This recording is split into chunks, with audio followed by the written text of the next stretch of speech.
Hello बच्चों, तो क्या हाल चाल है? सब बढ़िया है, ठीक ठाक है। तो आरएल सर्किट देखते हैं। Series RL circuit. लेकिन ये देखने से पहले हम ब्रीफ में आर सर्किट और यल सर्किट को देख लेते हैं। तो आर सर्किट हमारे पास रेजिस्टेंस है, उसको अल्टरनेटिंग वोल्टेज सोर्स से जोड़ दिया है। अब जो इसमें वोल्टेज होता है और करंट जो होता है सेम फेज में होते हैं। तो वोल्टेज हमारा और करंट जो होते हैं सेम फेज में। करंट ये i naught equal to v naught upon R, ये करंट की पीक वैल्यू को रिप्रेजेंट कर रहा है। अब इसका वेव फॉर्मेट देखें तो इसमें करंट भी और मैक्सिमम दोनों साथ साथ मैक्सिमम होते हैं और दोनों साथ साथ मिनिमम होते हैं। करंट और वोल्टेज जो होते हैं दोनों साथ साथ मैक्सिमम होते हैं और साथ साथ मिनिमम होते हैं। सेम फेज में होने के कारण अगर इनका फेजर डायग्राम हम बनाते हैं तो फेजर डायग्राम ये एक्स एक्सिस ये वाई एक्सिस और ये वोल्टेज को रिप्रेजेंट कर रहा है और ओमेगा टी इनिशियल फेज है। तो इनिशियल फेज है और length of the vector represent करता है पीक वैल्यू को। और वेक्टर से हम वाई एक्सिस पर प्रोजेक्शन अगर ड्रा करते हैं तो वो रिप्रेजेंट करता है इंस्टेंटेनियस वैल्यू को। तो ये वेक्टर जो है वी नॉट को रिप्रेजेंट करेगा, projection on y axis represent करता है इंस्टेंटेनियस वैल्यू को। अब यहाँ पे आई दोनों सेम फेज में है तो आई नॉट लिख देंगे और ये प्रोजेक्शन रिप्रेजेंट करेगा i equal to i naught sine omega t instantaneous value को। आई नॉट को वी नॉट से छोटा इसलिए लिया जाता है क्योंकि आप अगर देखें तो आई नॉट की वैल्यू वैल्यू जो था वी नॉट से में आर को डिवाइड करने से मिलता है, यानी आई नॉट की वैल्यू जो होगी वी नॉट से ऑलवेज लेस होगी, छोटी होगी। अब सी सर्किट अगर हम लेते हैं तो सी सर्किट में सेम। अब यहाँ पे सॉरी यल सर्किट है, सी सर्किट नहीं है। यल सर्किट लेते हैं तो यल सर्किट में हम क्या करते हैं कि अगर यल को इंडक्टेंस को अल्टरनेटिंग वोल्टेज सोर्स से ऐड करते हैं तो इसमें जो करंट जो होती है वो लीड करती है pi by two phase. But अगर करंट लीड कर रही है तो वोल्टेज हमारा pi by two phase lead करेगा। तो अगर यहाँ पे v naught equal to v naught sine omega t and i equal to i naught sine omega t minus pi by two, ये करंट का इक्वेशन हुआ।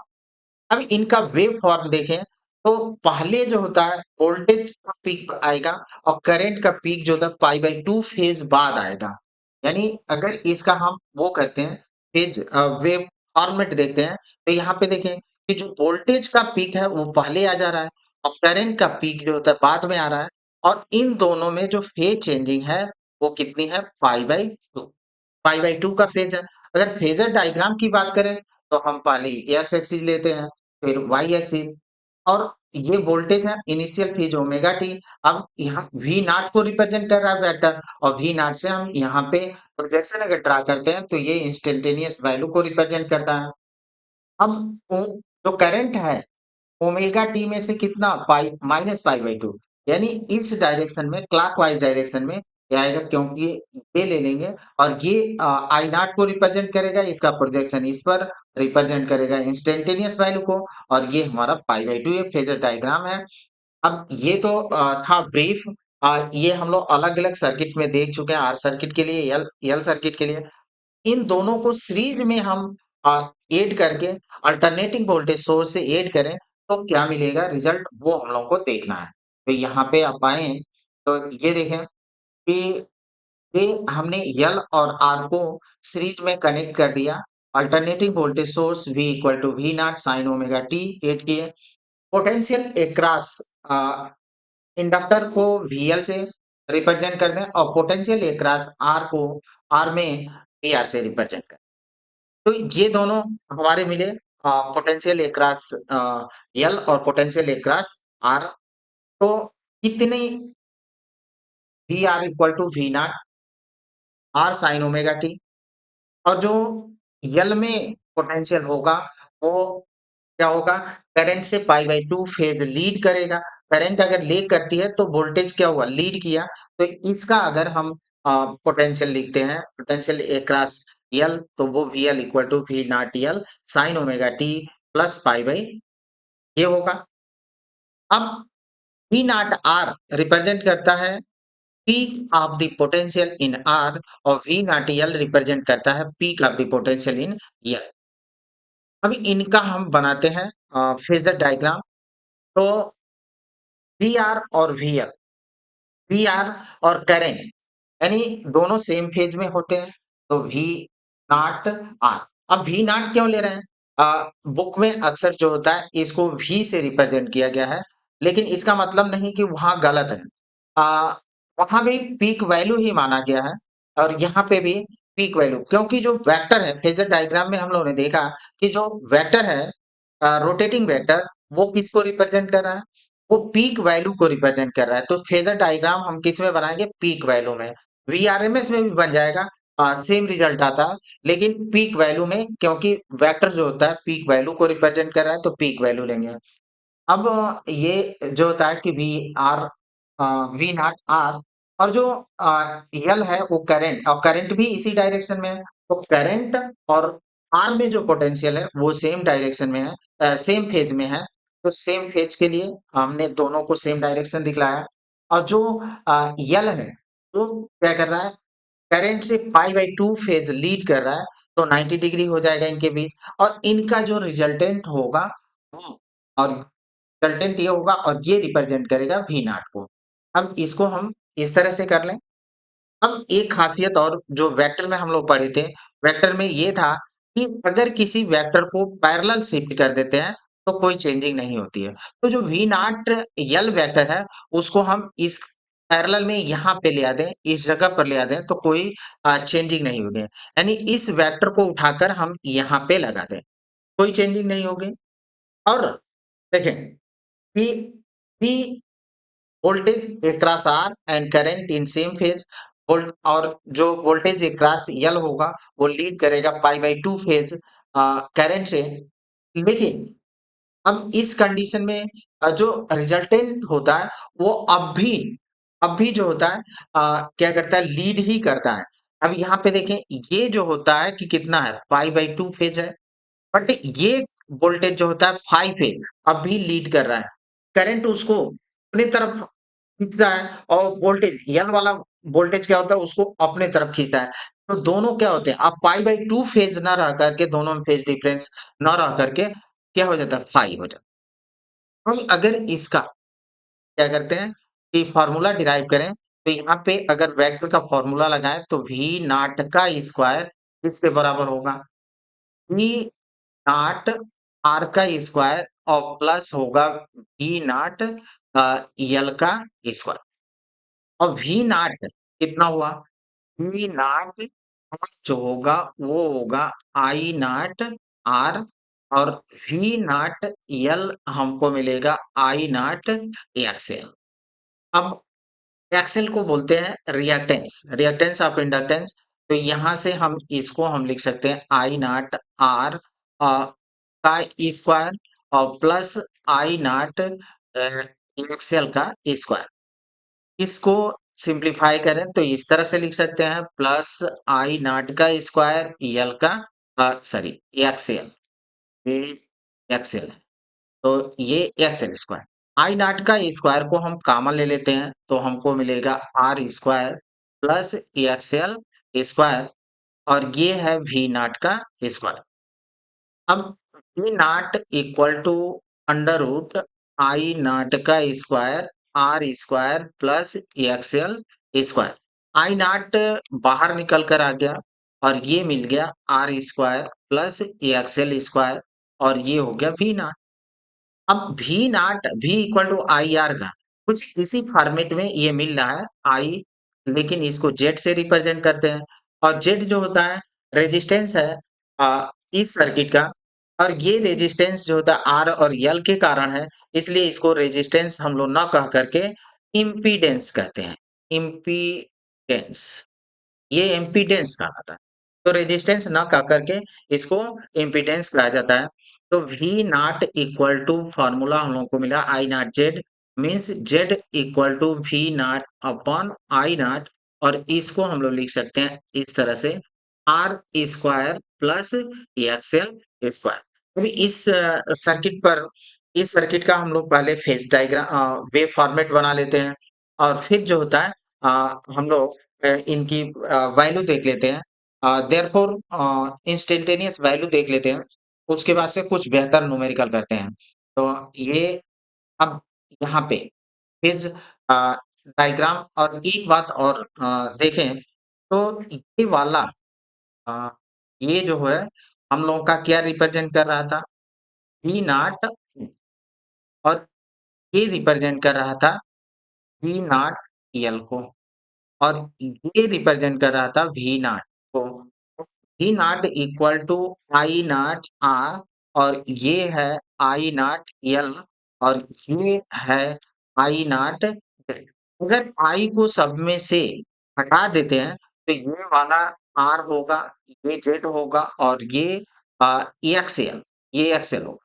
यानी इस तरह से भी ग्राफ हमारा बन सकता है, आर हो जाएगा, ये एक्सएल और ये जो होगा फाई चेंजिंग है जेड होगा।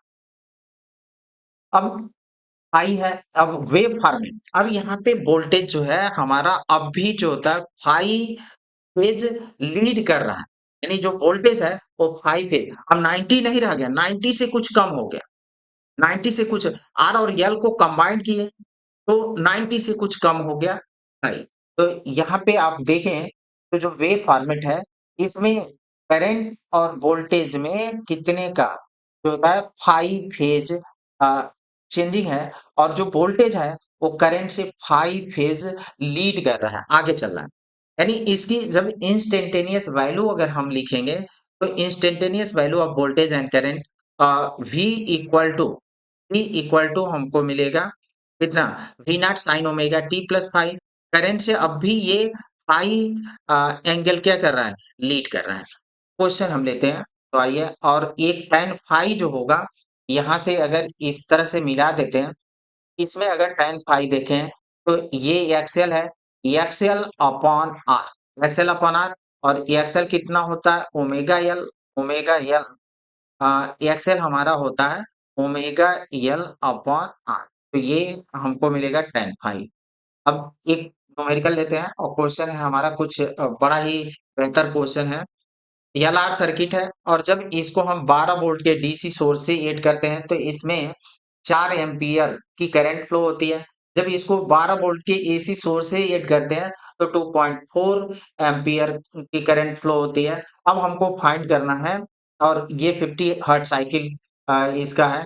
अब इसमें फाइंड करना है inductance of the coil. Inductance find करना है इस कॉइल का। तो अब यहाँ से डीसी सोर्स लेते हैं तो Z इक्वल टू हम लोग को मालूम है कि r square plus XL square होता है और डीसी सोर्स के लिए, डीसी सोर्स के लिए क्या है तो ओमेगा कितना होता है 0 और डीसी सोर्स तो Z इक्वल टू कितना हो जाएगा आर स्क्वायर और आर स्क्वायर होगा ये आर, यानी Z इक्वल टू आर हो गया। तो जो करंट होगी वो कितनी होगी V अपॉन जेड और Z इक्वल टू आर तो V अपॉन आर आई हो गया। तो आर की अगर वैल्यू कैलकुलेट करें तो V upon I V 12 volt का है और आई जो है हम लोगों का 4 एम्पियर। तो ये हम लोग को मिल जाएगा 3 ओम, यानी रेजिस्टेंस हम लोगों का मिल गया 3 ओम का रेजिस्टेंस मिल गया। अब हमको फाइंड करना है यल की वैल्यू फाइंड करनी है। तो यल की वैल्यू फाइंड करने के लिए R square plus XL square equal to Z square ये चाहिए जेड स्क्वायर। अब यहाँ से एक्सएल स्क्वायर इक्वल टू हम लोग लिखेंगे z square minus are square AC source में जब चलते हैं तब की बात करना है। तो एसी सोर्स वाला अब यहाँ से देखें तो ये आर तो हम लोग का निकल गया। अब हम निकाल लेते हैं ये इस सोर्स से हम निकाल लेते हैं इसको जेड को देखते हैं कितना आएगा। तो यहाँ पे जब सेकंड में चले तो i equal to v upon Z, तो Z equal to v upon i. Second वाले में जब एसी फॉर एसी हमने लगाया तब, एसी सोर्स लगाया तब, तो वी कितने का है 12 वोल्ट का और ये करंट कितनी 2.4। तो यहाँ से कट करते हैं 120 24 ये मिल जाएगा 5 यानी आर हमको मिल गया 3 ओम का, जेड मिल गया 5 ओम का। तो अब तो आसानी से हम लोग इसको सॉल्व कर सकते हैं। अब r square plus XL square equal to होता है जेड स्क्वायर। एक्सएल ही हमको चाहिए, एक्सएल में ही है L, XL square equal to Z square minus are square. अब एक्सएल को हम लिख सकते हैं ओमेगा एल का square equal to Z square minus are square. Omega L equal to मिलेगा under root Z square minus are square. अब Z कितना है हमारा जेड मिल मिल चुका है पहले तो 5 ओम। तो 5 का स्क्वायर माइनस 3 का स्क्वायर 16 16 हो जाएगा 4 का तो ओमेगा एल हमको एल चाहिए तो 4 अपॉन ओमेगा और साइकिल जो है कितनी है ये जो होता है 50 का है तो 50 यहाँ पे रखें और 50 से इसमें डिवाइड कर दें तो हम लोग को मिल जाएगा 0.08 हेनरी ये रिजल्ट होगा। अभी एक क्वेश्चन और लेते हैं और ये भी बड़ा ही खूबसूरत क्वेश्चन है। In an ALR circuit, a sinusoidal voltage V equal to V naught sin omega t, it is given that L equal to 35 millihenry, R equal to 11, Vrms equal to 220, omega upon 2 pi 50 hertz, pi equal to 22 upon 7. Find the phase difference between current and voltage. तो current and voltage में phase difference find करना है। तो पहले हम ये लेते हैं आई नॉट इक्वल टू होता है v naught upon Z, v naught upon Z और जेड कितना होता है? जेड होता है under root are square plus XL square. अ, इसको हम लिख सकते हैं अंडर रूट आर स्क्वायर और प्लस ओमेगा एल का स्क्वायर, ओमेगा एल का स्क्वायर। अब यहाँ से हमको ओमेगा एल यानी एक्सएल फाइंड करना है। तो पहले हम आर तो यहाँ पे दे रखा है, हमको चाहिए ओमेगा एल। तो एक्सएल हम फाइंड कर लेते हैं ओमेगा एल।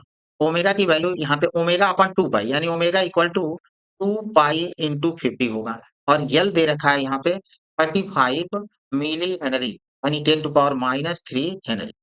अब इसको हम क्या करें 2 पाई, पाई की वैल्यू रखते हैं 22 upon 7 into 50 into 35 into 10 to power minus 3। 7 से ये 5 बार में मर जाएगा। अब 52 को 100 ये 100 हो गया, फिर 22 और यहाँ पे मिला हम लोगों का 5 इंटू 10 टू पावर माइनस 3। अब इसको भी हम वो कर लेते हैं 5 5 टू जा 10 कर 0 5 टू जा 10 11 और 2 0 यहाँ से लगा दिए इंटू 10 पावर माइनस 3 यानी ये माइनस 3 इस 2 0 को कैंसिल आउट किया 11। तो अब R की वैल्यू है 11 और एक्सएल की वैल्यू भी 11। तो ये हमको मिल जाएगा 11 रूट हमको फाइंड करना है पाई। अ, और आई नॉट की भी जरूरत पड़ेगी क्योंकि हमको फेज डिफरेंस वोल्टेज और करंट में फाइंड करना है। तो अब आते हैं हम लोग आते हैं अ, लेते हैं किसको फाइंड करना है आई नॉट। तो आई नॉट हमको मिल जाएगा वी नॉट अपॉन जेड। तो वी नॉट हो गया हमारा 200 यहाँ पे वी नॉट नहीं दिया वी आर एम एस दिया है। तो वी नॉट इक्वल टू होता है v r m s into root two upon z. अब वी आर एम एस है 220 वोल्ट और रूट टू और जेड की वैल्यू है 11 रूट 11 रूट टू। अब ये कैंसिल हुआ और इसको वो किया तो 20 एम्पियर ये मिल चुका हम लोग को। अब हमको I मिल गया। अब इसका हम करंट और वोल्टेज की इंस्टेंटेनियस वैल्यू फाइंड करते हैं। तो इंस्टेंटेनियस वैल्यू कितना होगा वो हम लोग कैलकुलेट कर लेते हैं। तो देखें पहले हम फाई निकालेंगे tan फाई और tan फाई इक्वल टू होगा x l upon r. X l 11 r भी 11 1 हो गया तो फाई इक्वल टू हो जाएगा 45 डिग्री और इसी को हम लिख सकते हैं पाई बाई 4। अब instantaneous value of current and voltage तो करंट जो होगी वो i naught sine omega t minus five voltage से यानी 5 डिग्री पीछे चलती है ये। तो ये हमको मिला आई नॉट की वैल्यू हम लोग निकाले थे 20 साइन ओमेगा टी और फाइव हो गया पाई बाई। वोल्टेज अगर निकालते हैं तो v naught sine omega t omega t अब वी नॉट की value v r m s into root two कर देंगे तो 220 रूट टू और साइन ओमेगा टी और फेज डिफरेंस होता है इस तरह से इक्वल टू वी का phase omega t minus i का phase omega t minus pi by 2 ये हो गया। अब ओमेगा टी से ओमेगा टी मर गया फेज चेंज कितना आया पाई बाई 4 ये फेज चेंजिंग होगा। एक क्वेश्चन और लेते हैं। अ, हाँ, एक क्वेश्चन और है और ये क्वेश्चन है हमारा 100 ओम का यहाँ पे ऐड किए हैं और ये 4 हेनरी ये जो 4 हेनरी का है और हमको फाइंड क्या करना है?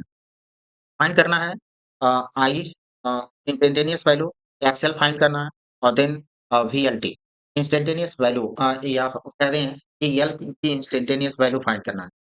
तो और जो यहाँ पे वी आर इक्वल टू दे रखा है 2 साइन 1000 ये गिवन है। अब हमको फाइंड करना है आई की। तो यहाँ से आई इक्वल टू होगा v r upon r v r upon r. तो ये हम लिखेंगे 2 साइन कितना है 1000 पाई आर की वैल्यू कितना है 100 ओम का, तो 100 ओम रख दिए। तो इसको हम क्या करते हैं 2 इंटू 10 to the power -2 और यहाँ पे साइन मिल जाएगा 1000 ये होगा। यानी आई की वैल्यू मिल गया। अब बिकॉज़ क्यों ले लिया आई को? क्योंकि आई और आर सेम पेज में है तो हम ले सकते हैं। अब हमको चाहिए एक्सएल, तो x l equal to omega l, क्योंकि हमको फाइंड करना है एक्सएल तो दे ही रखा है x l equal to omega l. अब ओमेगा ये है 1000, तो यहाँ से हमने 1000 रख लिया और एल की वैल्यू कितना है 4, तो ये हमको मिल जाएगा 4000, 4000 मिल जाएगा। तो ये हो गया ओमेगा एल। अब हमको चाहिए वी नॉट, तो वी नॉट इक्वल टू होता है वी नॉट किसका एल, तो आई XL, i naught XL.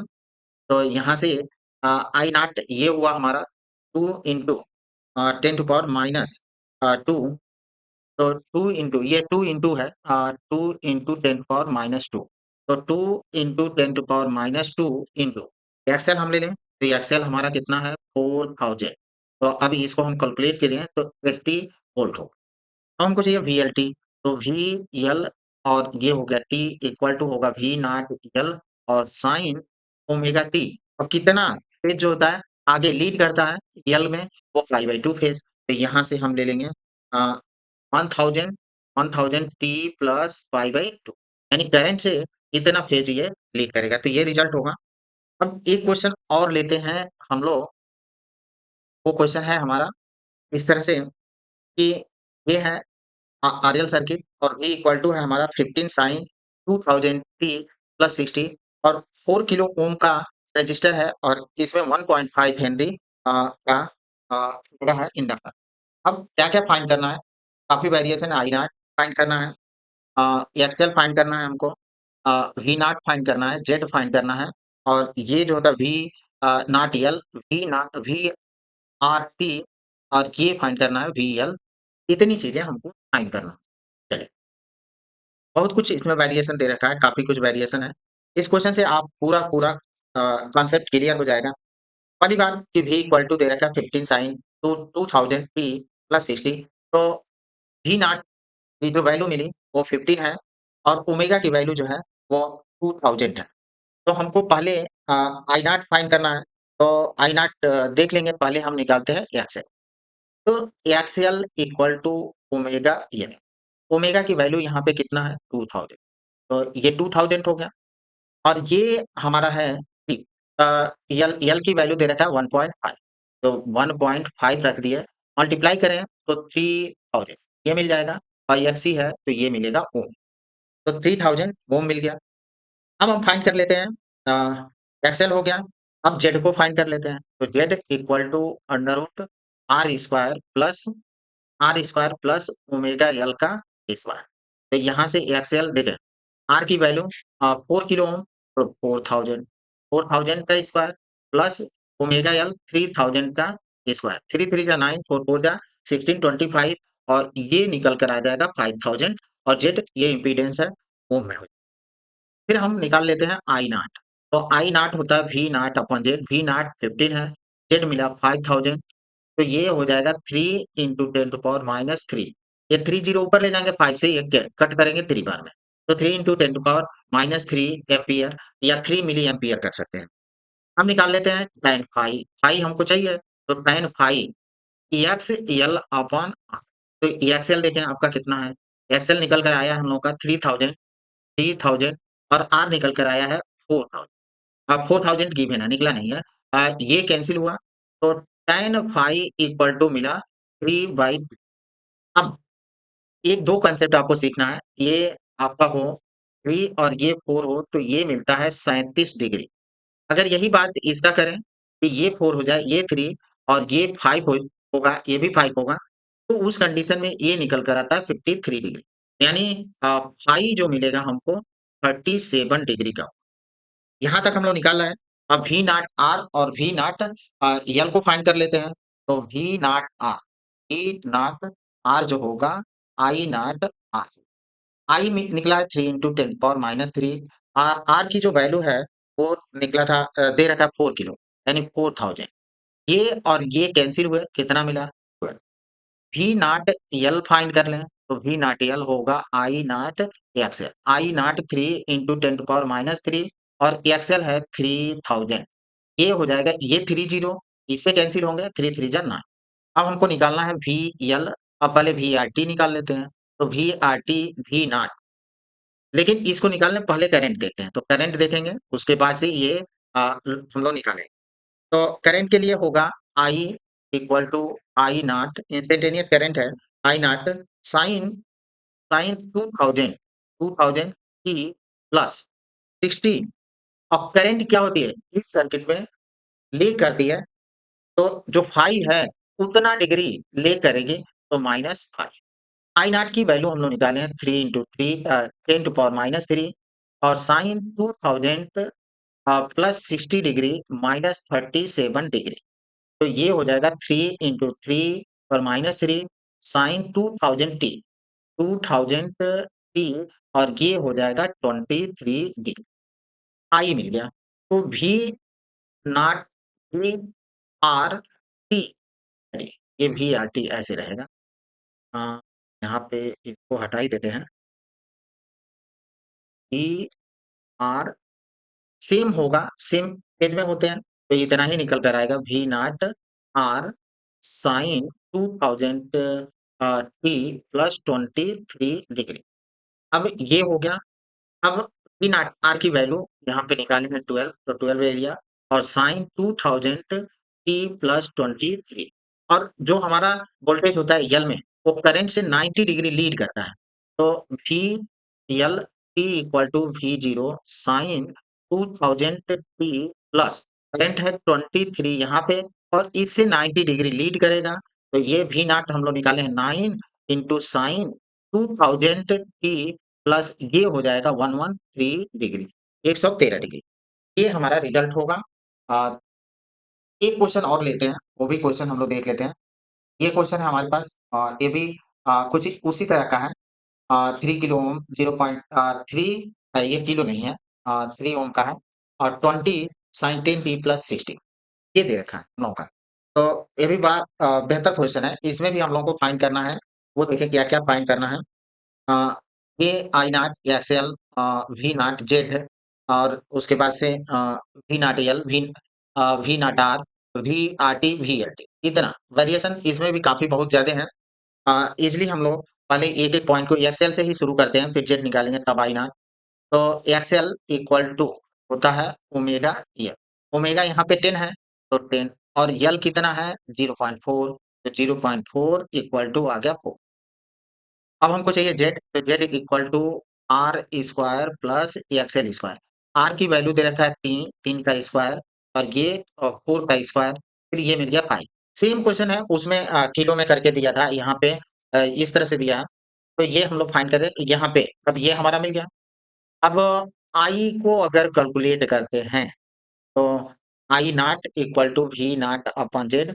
V naught यहाँ पे दे रखा है 20 और 20 अपॉन जेड, तो जेड की वैल्यू हम लोग फाइंड कर लिए 5, तो आई नॉट निकल गया 4 एम्पियर। तो ये कैलकुलेट कर लिए, ये कर अब वी नॉट आर को कैलकुलेट करते हैं। जेड तक तो हम पहुंच गए, तो v naught R equal to i naught R होगा। वी नॉट आर ये ऐसे लिख ले, e naught R equal to i naught R. I naught 4 है और आर की वैल्यू दे रखा है 3, तो ये मिल गया 12। अब वी नॉट यल चाहिए, तो आई एक्सएल, तो आई कितना है हम लोग का, आई नॉट एक्सएल 4 और एक्सएल निकाले हम लोग, तो ये मिल गया 20। तो 12 हो गया, 20 यहाँ तक ये भी निकाल लिए, ये निकाल लिए। अब हमको ये निकालना है, तो इसको निकालने के लिए पहले हमको tan फाई निकालना होगा। तो tan phi equal to x l upon r. X l, अब एक्सएल कितना निकला है वो देखिए।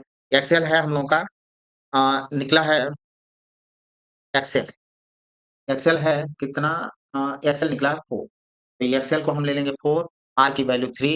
अभी यहाँ पे आ गया 4 3, तो ये हो गया 53 डिग्री। यानी फाई जो निकल कर आया वो निकल कर आया 53 डिग्री।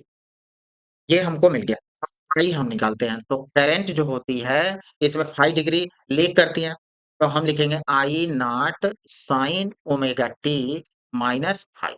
आई नॉट की वैल्यू निकाले हम लोग 4, और साइन ओमेगा दिया था 20 माइनस ये हो गया 20 प्लस 60 माइनस 53 यानी जितना वोल्टेज है उससे यानी ये था ना साइन हाँ V equal to 20 sine 10t plus 60 यानी जितना था उससे 53 डिग्री पीछे है। तो ये हो गया 4 साइन 20t और ये हो गया 7 डिग्री आई नॉट। अब वोल्टेज जो होगा अब वी आर निकाल लेते हैं।